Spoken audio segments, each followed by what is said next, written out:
ভোটের ছুটি শেষে কর্মস্থলে ফিরছে মানুষ। ফিরতি যাত্রায় বাস টার্মিনাল, রেল স্টেশন ও গুরুত্বপূর্ণ সড়কে দেখা গেছে যাত্রীদের ভিড়। কেউ বাসে, কেউ ট্রেনে, আবার কেউ ব্যক্তিগত যানবাহনে ছুটছেন রাজধানীসহ দেশের বিভিন্ন শহরে।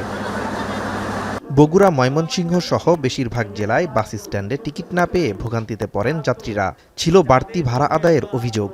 ট্রেনেও আগাম টিকিট শেষ হওয়ায় ভোগান্তি নিয়ে কর্মস্থলে ফেরেন নগরবাসী। টিকিটের বিষয়টা, ভাড়ার বিষয়টা অনেক সময় থাকে যে বেশি নেওয়া হয়। জ্যাম আছে যেরকম আবার বাড়তে পারো আছে। 20 মিনিট যেমন লাইনে দাঁড়িয়ে আছে, হয়তো আরো 20 মিনিট দাঁড়িয়ে থাকতে হবে।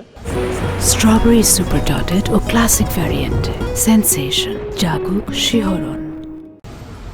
ফেনী শহরের শহীদুল্লাহ কায়সার সড়কের বাস কাউন্টারগুলোতে দীর্ঘ সময় অপেক্ষা করতে দেখা যায় যাত্রীদের।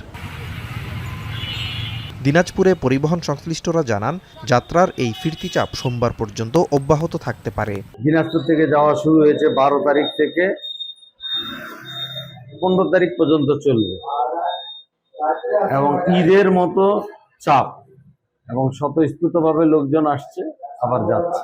অনেক যাত্রীর চাপের কারণে আমাদের গাড়িগুলো আমরা ঠিকমতো রোটেশনও দিতে পারতেছি না এবং যাত্রী সার্ভিস যে মান সম্মানটা ওটা আমরা দিতে পারতেছি না। মানিকগঞ্জের পাটুরিয়া দৌলতদিয়া নৌরুটে যাত্রীদের চাপ থাকলেও তেমন ভোগান্তিতে পড়তে হয়নি যাত্রীদের। বিআইডব্লিউটিসি কর্তৃপক্ষ জানায়, পাটুরিয়া দৌলতদিয়া নৌরুটে 14টি ফেরি ও 18টি লঞ্চ যাত্রী ও যানবাহন পারাপার করছে। নাজমুস সাকিব সামি, এখন।